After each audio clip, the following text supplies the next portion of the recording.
आज जो चैप्टर करवाने वाला हूँ मैं उसका नाम है नॉन फॉर प्रॉफिट ऑर्गेनाइजेशन या not for profit organisation, short में इसे कहा था एनपीओ। नाम से ही पता चल गया नॉट फॉर प्रॉफिट मतलब ऐसी संस्था या ऐसी कंपनी जो नॉन फॉर प्रॉफिट के लिए मतलब बिना प्रॉफिट कमाने के लिए बनी है। इसका मतलब उनका उद्देश्य प्रॉफिट कमाना नहीं है, उनका उद्देश्य क्या होगा, समाज कल्याण करना।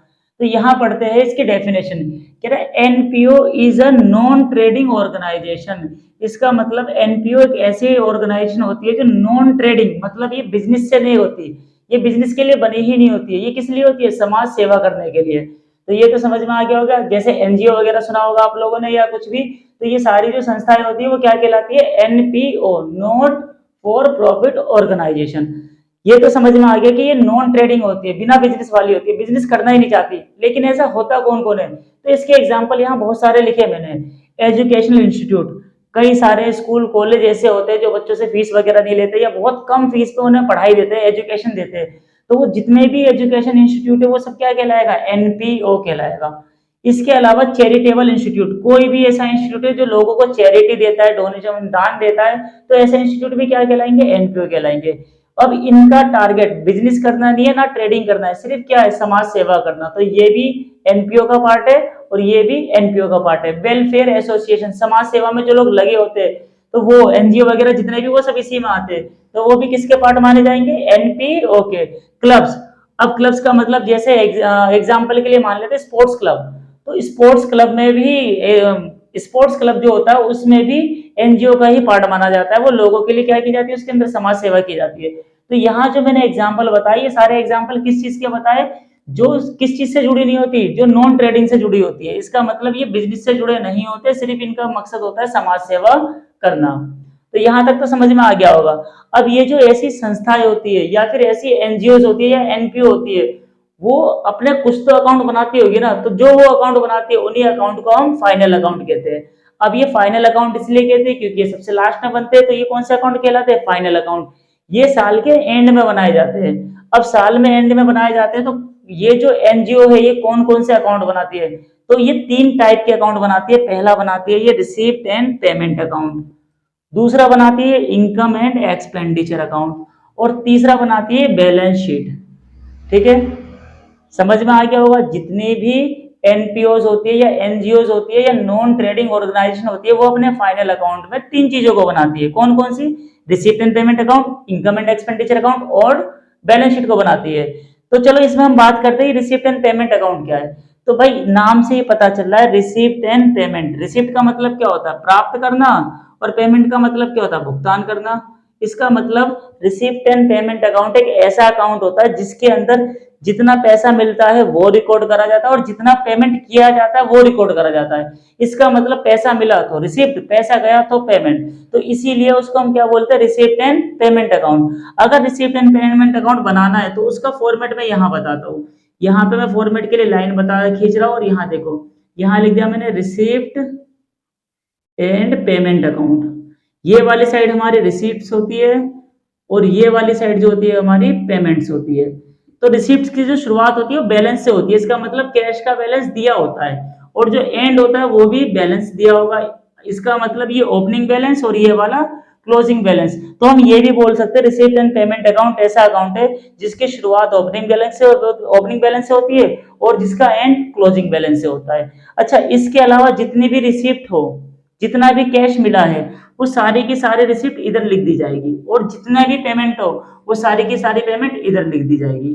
तो ये कौन सा अकाउंट बन गया, रिसिप्ट एंड पेमेंट अकाउंट। तो मैंने बार बार बताया रिसिप्ट एंड पेमेंट अकाउंट में सिर्फ 2 ही चीजें देखनी है, कितना रिसिप्ट हुआ और कितना पेमेंट हुआ, तो ये रिसिप्ट एंड पेमेंट अकाउंट बन जाएगा। अब चलो इसी में बात करते हैं। भाई जब हमें रिसिप्ट हो रही है तो रिसिप्ट 2 टाइप के खर्चे हो सकते हैं या इनकम हो सकती है। रिसिप्ट 2 टाइप की होती है और पेमेंट भी 2 टाइप की होती है। अब कौन कौन से, रिसिप्ट और पेमेंट या तो रिवेन्यू नेचर का होता है या फिर कैपिटल नेचर। यहाँ मैंने अंडरलाइन कर दिया रिवेन्यू नेचर और यहाँ अंडरलाइन कर दिया मैंने कैपिटल नेचर।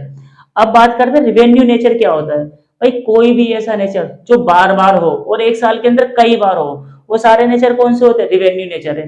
जैसे मान लो हम वर्कर को सैलरी देते हैं, हर महीने पेड करते हैं, नहीं पेड करते, तो वो सैलरी कौन से नेचर का है? रिवेन्यू नेचर का है। इसी तरह मान लो मैंने कुछ रेंट पे दे रखा है और रेंट मुझे हर महीने मिलता है, तो वो कौन से नेचर का है? वो रिवेन्यू नेचर का है। जो बार बार दिया जाता है, बार बार मिलता है, या एक साल में कई बार होता है, वो सारे रिवेन्यू नेचर के होते हैं। अब बात करते हैं दूसरा कैपिटल नेचर। कैपिटल नेचर ऐसे नेचर होते हैं जो बार बार नहीं होते, एक ही बार होते हैं, या फिर एक बार होने के बाद कई सालों तक चलते हैं, ये कई सालों में एक बार होता है, कुछ भी कह सकते हैं।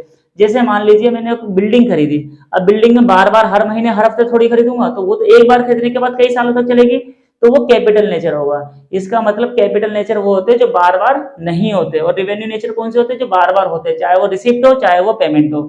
तो जब हम रिसिप्ट एंड पेमेंट बनाते हैं, तो हम ना तो देखते वो रिवेन्यू टाइप का है, ना देखते वो कैपिटल टाइप का, हम देखते हैं कि वो रिसिप्ट है और सारी रिसिप्ट यहाँ लिख देते हैं, और इसी तरह जो पेमेंट है वो यहाँ पे लिख देते हैं। इसका मतलब रिसिप्ट में रिवेन्यू नेचर भी आता है और कैपिटल नेचर भी आता है। पेमेंट में भी रिवेन्यू नेचर आता है और कैपिटल नेचर आता है। इतना समझ में आ गया? तो रिसिप्ट एंड पेमेंट अकाउंट ऐसा अकाउंट है जिसमें हम चाहे वो रिवेन्यू नेचर का हो चाहे वो कैपिटल नेचर का हो, दोनों को ही लिखा जाता है, रिसिप्ट साइड में और पेमेंट साइड में। लेकिन ये था हमारा पहला अकाउंट, कौन सा? Receipt and payment. दूसरा अकाउंट जब बनाते हैं हम इनकम एंड एक्सपेंडिचर अकाउंट, तो वो रिसिप्ट एंड पेमेंट की हेल्प से इनकम एंड एक्सपेंडिचर अकाउंट बनाते हैं हम। अब बनाने का क्या फॉर्मेट है, देखो समझाता हूं मैं। जब रिसिप्ट एंड पेमेंट अकाउंट बना रहे थे तो उसके अंदर दो टाइप की इन्फॉर्मेशन दी होगी, एक रिवेन्यू टाइप की और कैपिटल टाइप की। तो जितनी भी रिवेन्यू टाइप की इन्फॉर्मेशन होगी वो हम शो कर देंगे इनकम एंड एक्सपेंडिचर अकाउंट में, और जितनी भी कैपिटल टाइप की इन्फॉर्मेशन होगी वो शो कर देंगे हम बैलेंस शीट में। इसका मतलब रिसिप्ट एंड पेमेंट से यहाँ जो इन्फॉर्मेशन ट्रांसफर होगी वो रिवेन्यू वाली होगी, और यहाँ जो इसमें ट्रांसफर होगी बैलेंस शीट में, ये कौन सी वाली होगी? कैपिटल वाली होगी। तो इस अकाउंट से ही इसमें इंफॉर्मेशन जाती है और इस अकाउंट से ही इसमें इंफॉर्मेशन जाती है। यहाँ तक क्लियर हो गया? तो रिसिप्ट एंड पेमेंट अकाउंट में दो टाइप के नेचर होते हैं, रिवेन्यू और capital. Revenue income and expenditure में जाएगी और कैपिटल किस में जाएगी? बैलेंस शीट में। तो यहाँ इसके बाद हम आगे पढ़ते हैं। अगली जो हेडिंग है वो है treatment of some items in NPO. इसका मतलब यहाँ मैंने कुछ इंफॉर्मेशन लिखी या कुछ आइटम्स लिखे, इनमें एनपीओ में क्या ट्रीटमेंट करना है, इनको क्या मानना है, कैसे करना है, तो इसको अच्छे से समझते हैं। ठीक है, अब यहाँ जो सबसे पहला दे रखा है, सबसे पहला दे रखा है लेगेसी, यानी कि वसीयत। अब वसीयत जानते हो, जैसे कोई इंसान है, उसकी कोई फैमिली नहीं है और उसकी डेथ हो गई है, आने वाले टाइम में वो नहीं रहने वाला, उसे ऐसा लगता है, तो वो अपनी प्रॉपर्टी किसी को भी दान करके चला जाता है, तो उसी को लेगेसीज कहते हैं। अब ये जो लेगेसीज है ये बार बार होता है क्या? ये रेवेन्यू नेचर का होगा? नहीं, ये तो कई सालों में एक बार होगा। इसका मतलब जितने भी लेगेसीज वाले वो कौन से नेचर के होते हैं? वो होते हैं कैपिटल नेचर के। ठीक है, और कैपिटल नेचर वाले कहाँ जाते हैं? बैलेंस शीट में जाते हैं। तो इसका मतलब ये कहाँ शो कर दिया जाएगा? ये शो कर दिया जाएगा बैलेंस शीट में। तो जितनी भी लेगेसी नाम से की चीज होगी वो रिसिप्ट एंड पेमेंट अकाउंट में तो दी होगी, लेकिन वो दूसरा ट्रांसफर कहाँ होगा? वो ट्रांसफर हो जाएगा बैलेंस शीट में। अब बात करते हैं डोनेशन। डोनेशन दान, ठीक है। तो अब जो दान की बात करें तो डोनेशन को पहले ध्यान से समझो, ये दो टाइप का होता है, एक होता है स्पेसिफिक, एक होता है जर्नल। कौन कौन से डोनेशन बताया मैंने? एक बताया स्पेसिफिक और एक बताया जर्नल डोनेशन। अब ये स्पेसिफिक डोनेशन क्या है, ये जर्नल डोनेशन क्या है? देखो, स्पेसिफिक डोनेशन वो डोनेशन होता है जिसका हमें मालूम होता है किस काम के लिए दिया जा रहा है, मतलब किसी विशेष काम के लिए दिया जाता है। जैसे एग्जांपल के लिए डोनेशन दिया है ग्राउंड बनाने के लिए, तो डोनेशन फॉर ग्राउंड हो गया, तो ये जो है स्पेसिफिक डोनेशन होगा। तो जितने भी स्पेसिफिक डोनेशन होते हैं वो हमारे कैपिटल नेचर के होते हैं, और वो कहाँ शो किए जाएंगे? वो शो करे जाएंगे बैलेंस शीट में। लेकिन जिस डोनेशन का मालूम ना हो वो किस काम के लिए है, मतलब वो स्पेसिफिक नहीं है, मालूम नहीं, सिर्फ डोनेशन दिया है, तो वो डोनेशन होते हैं हमारे जर्नल डोनेशन। और ये डोनेशन जो शो करने होते हैं वो होते हैं रिवेन्यू टाइप के, और वो शो करने पड़ेंगे इनकम एंड एक्सपेंडिचर में।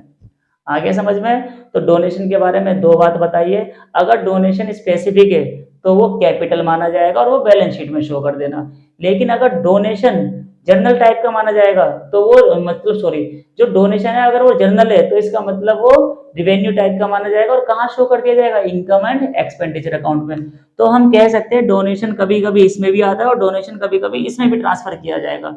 इसमें जब ट्रांसफर किया जाएगा जब जर्नल डोनेशन होगा, और इसमें जब ट्रांसफर किया जाएगा जब वो कौन सा डोनेशन होगा? स्पेसिफिक डोनेशन होगा। तो डोनेशन वाली बात समझ में आ गई होगी। अब डोनेशन के बाद हम बात करते हैं तीसरा, लेगेसीज हो गया, डोनेशन हो गया। अब बात करते हैं हम एंट्रेंस फीस। ठीक है, एंट्रेंस फीस ऐसी फीस होती है जो कंपनी का, मान लो कोई एनपीओ है या एनजीओ, उसको कोई मेंबर बनना चाहता है तो मेंबर बनने के लिए वो एक चार्ज लेती है जो एंट्रेंस फीस कहलाती है। अब ये एंट्रेंस फीस बार बार देनी होती है, ये रिनेबल होती है। तो जब रिनेबल होती है और बार बार देनी होती है तो इसका नेचर कौन सा हुआ, रिवेन्यू नेचर। तो ये रिवेन्यू नेचर का, और जब ये रिवेन्यू नेचर का है तो इसको कहाँ शो करेंगे, ये रिवेन्यू नेचर का, और ये शो कर देंगे income and expenditure account. Revenue nature और इनकम एंड एक्सपेंडिचर। तो एंट्रेंस फीस इसमें तो लिखा हुआ होगा, लेकिन वो ट्रांसफर, इसमें तो लिखा होगा, वो ट्रांसफर किसमें हो जाएगा, इनकम एंड एक्सपेंडिचर अकाउंट में। अब बात करते हैं life membership fees. Life membership fees का मतलब क्या है, पूरे टाइम की फीस एडवांस में ही दे दी। इसका मतलब कोई एनजीओ है, तुम उसके मेंबर बनने गए हो या मैं ही उसका मेंबर बनने गया हूँ, तो मैंने जितनी भी फीस थी उसकी मेंबरशिप फीस वो एक ही बार पेमेंट कर दी, अब मेरे को दोबारा पेमेंट नहीं कर दी। तो ये जो ट्रांजेक्शन है ये बार बार होगा क्या, नहीं ना, एक बार हो गया खत्म हो गया ना। तो जब बार बार नहीं होगा तो ये कौन से नेचर का, ये कैपिटल नेचर का है, नेचर का है। तो ये लाइफ मेंबरशिप फीस हमेशा बैलेंस शीट में शो करनी है, और ये कौन से नेचर का होता है, ये कैपिटल नेचर का होता है। ठीक है, अब बात करते हैं फंड्स। भाई एनजीओ के पास या एनपीओ के पास जितने भी फंड होते हैं, फंड ही उनका एक तरह का इनकम का सोर्स होता है। तो ये जितने भी फंड्स होते हैं ये उन्हें बार बार नहीं मिलते, तो ये कैपिटल माने जाते हैं, और ये कहाँ शो कर जाएंगे, बैलेंस शीट में। तो जितने भी फंड्स हो, जैसे टूर्नामेंट फंड, मैच फंड, कोई से भी फंड हो, वो कहाँ शो करने हैं आपको, बैलेंस शीट में। अब इसके बाद आ जाते हैं sale of assets and investment. कोई भी एसेट्स हमने बेची है या कोई भी इन्वेस्टमेंट हमने बेचा है, ये बताओ, एसेट्स कंपनी की है, कंपनी एसेट्स बार बार नहीं बेचती है, कंपनी एसेट्स बहुत ही कम बेचती है, कंपनी तो किसी और चीज की है ना, या फिर एनजीओ वो अपनी प्रॉपर्टी क्यों बेचेगी बार बार, तो ये बहुत ही कम होता है कि वो अपनी प्रॉपर्टीज वगैरह बेचे या अपनी एसेट्स को बेचे। तो इसीलिए कौन से टाइप का बन गया, कैपिटल टाइप का बन गया। तो जब ये कैपिटल टाइप का है तो इसका मतलब ये कहाँ शो करा जाएगा, ये बैलेंस शीट में शो होगा। कोई भी एसेट्स बेचो, जैसे इसके मैंने यहाँ लिखा सेल ऑफ मशीन, भी मशीन बेची, तो मशीन बेचने पैसा आएगा तो रिसिप्ट में तो लिख दूंगा, लेकिन वो इसमें ट्रांसफर नहीं होगा, वो किस में ट्रांसफर हो जाएगा, बैलेंस शीट में। क्यों, क्योंकि वो कैपिटल नेचर का था। इसके बाद हम बात करते हैं sale of old sports material. Same treatment होगा, जैसे एसेट से ऐसे स्पोर्ट्स मटेरियल है, तो इसको भी हम लोग कैपिटल ट्रीट करेंगे और कहाँ शो करेंगे, बैलेंस शीट में। अच्छा, लेकिन जो एसेट्स है इसके ऊपर एक बात बताना भूल गया, जितनी भी एसेट्स है उनको बेचने की एंट्री कहाँ जाएगी, कैपिटल में, और बैलेंस शीट मानी जाएगी उसको। लेकिन एसेट्स को बेचते टाइम प्रॉफिट या लॉस तो होगा ना, तो एसेट्स को बेचते टाइम जितना भी प्रॉफिट या लॉस होगा वो तो इनकम है, तो वो इनकम एंड एक्सपेंडिचर अकाउंट में आएगी। आगे बात करते हैं गवर्नमेंट ग्रांट्स। ठीक है, सेल, ये तो हो गया गवर्नमेंट ग्रांट्स। देखो, गवर्नमेंट ग्रांट्स का मतलब है गवर्नमेंट से कुछ पैसा मिल रहा है। ठीक है, अगर ये पैसा बार बार मिलता रहता है, ठीक है, बार बार मिलता रहता है, इसका नेचर ऐसा है कि बार बार ये कुछ टाइम में मिलता रहता है, तब तो ये हमारा रिवेन्यू बन गया, और इसको हम लोग कहाँ शो कर देंगे, इसको शो कर देंगे इनकम एंड एक्सपेंडिचर अकाउंट में। लेकिन गवर्नमेंट ग्रांट कई सालों में एक बार मिलता है या सालों में एक बार मिलता है, तो इसका मतलब वो कौन सा नेचर का हो गया, वो कैपिटल नेचर का हो गया, और कैपिटल नेचर होते हैं वो किसमें शो करा जाएगा, बैलेंस शीट में। तो government grant income and expenditure में भी लिखा जाता है, और गवर्नमेंट ग्रांट बैलेंस शीट में भी लिखा जाता है। अब इसके बाद हम बात करते हैं रिवेन्यू, एक्सपेंसेज और इनकम। नाम से ही पता चल रहा है रिवेन्यू है, तो रिवेन्यू वाले तो हम सिर्फ इनकम एंड एक्सपेंडिचर में ही शो करते हैं, इसको और कहीं भी शो करने की जरूरत नहीं है। एंड लास्ट है सब्सक्रिप्शन, जो बहुत ही इंपॉर्टेंट है। सब्सक्रिप्शन का ऐसा नेचर होता है जो बार बार मिलता ही रहता है, ठीक है ना, बार बार मिलता है ये किसी भी एनजीओ या एनपीओ को। तो जितने भी सब्सक्रिप्शन होते हैं वो ओनली और ओनली किसके पार्ट माने जाते हैं, रिवेन्यू नेचर के। तो जितने भी सब्सक्रिप्शन है वो सिर्फ कहाँ शो करना, इनकम एंड एक्सपेंडिचर अकाउंट में। समझ में आ गया। लेगेसीज बैलेंस शीट में शो करनी है, डोनेशन बैलेंस शीट में भी आएगा, इनकम एंड एक्सपेंडिचर में भी आ सकता है, एंट्रेंस फीस रिवेन्यू के नेचर का है, life membership fees balance sheet में शो होगा, फंड्स बैलेंस शीट में जाएंगे, एसेट्स को खरीदना और बेचना बैलेंस शीट में जाएगा, लेकिन एसेट्स को खरीदने और बेचने पे जो लॉस या प्रॉफिट होगा वो इनकम एंड एक्सपेंडिचर में आएगा। Sale of old sports same treatment होगा। गवर्नमेंट ग्रांट्स ये भी कभी कभी इनकम एंड एक्सपेंडिचर में, कभी कभी बैलेंस शीट में। Next revenue, expenses and income, ये सिर्फ किस में आएगा, इनकम एंड एक्सपेंडिचर में। सब्सक्रिप्शन किस में आएगा, इनकम एंड एक्सपेंडिचर में। यहाँ तो हमने दो चीजों के बारे में पढ़ लिया, receipt and payment, income and expenditure account के बारे में। अब इन्हीं के बारे में हम डिफरेंस पढ़ने वाले हैं कि रिसीप्ट एंड पेमेंट अकाउंट और इनकम एंड एक्सपेंडिचर अकाउंट में क्या डिफरेंस होता है। तो इन दोनों में डिफरेंस ये है, रिसीप्ट एंड पेमेंट अकाउंट जो होता है वो रियल नेचर का होता है और ये नॉमिनल नेचर। अब रियल अकाउंट का रूल तो हमें मालूम है, 11th क्लास में पढ़ा था, तो रियल अकाउंट किस चीज पे होता है, debit was come in, credit was goes out. तो इसका मतलब ये रिसिप्ट एंड पेमेंट कैश के ऊपर ही तो डिपेंड करता है। मतलब रिसिप्ट एंड पेमेंट में क्या लिखा जाता है, जितना कैश आए और जितना कैश जाए। तो कैश आना और जाने पे जो रूल अप्लाई होता है वो रियल अकाउंट का रूल अप्लाई होता है। तो रिसिप्ट एंड पेमेंट एक रियल अकाउंट वाला रूल है, जबकि income and expenditure nominal account का रूल है। इसका मतलब इस इनकम एंड एक्सपेंडिचर में या तो प्रॉफिट लिखा जाता है या लॉस लिखा जाता है। दूसरा जो डिफरेंस है, रिसिप्ट एंड पेमेंट अकाउंट में ओपनिंग और क्लोजिंग बैलेंस शो करा जाता है। जैसे यहाँ मैंने बताया ओपनिंग बैलेंस से शुरुआत होगी, एंड कहाँ होगा, क्लोजिंग बैलेंस पे। लेकिन इनकम एंड एक्सपेंडिचर में कोई ओपनिंग और क्लोजिंग बैलेंस नहीं होता। ठीक है, अगली बात करते हैं हम लोग। जो रिसिप्ट एंड पेमेंट अकाउंट है वो नॉट एक्रूड होता है। नॉट एक्रूड का मतलब समझाता हूँ।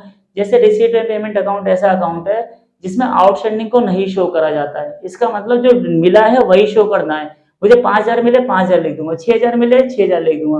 अब मान लो 5,000 मिले 2,000 मिलना रह गया, तो 2,000 को नहीं लिखना, जितने मिले उतने लिखूंगा। इसका मतलब एक्रूड की बात ही नहीं करनी, आउटस्टैंडिंग एडवांस वगैरह इसमें आता ही नहीं रिसिप्ट एंड पेमेंट अकाउंट में। लेकिन जो इनकम एंड एक्सपेंडिचर अकाउंट है उसमें सब आते हैं, आउटस्टैंडिंग एडवांस सब आएगा, जितना बकाया है जितना लेना है वो सब इसके अंदर लिखा जाएगा। अब receipt and payment account all years, मतलब एक ही बार, मान लो मुझे 5 साल का डोनेशन मिल गया तो रिसिप्ट एंड अकाउंट में पेमेंट 5 साल से लिख दूंगा। 5 साल का डोनेशन मिला है 5 लाख, तो यहाँ जो मैं रिसिप्ट एंड पेमेंट अकाउंट बनाऊंगा उसमें सीधा कितना लिख दूंगा, 5 लाख।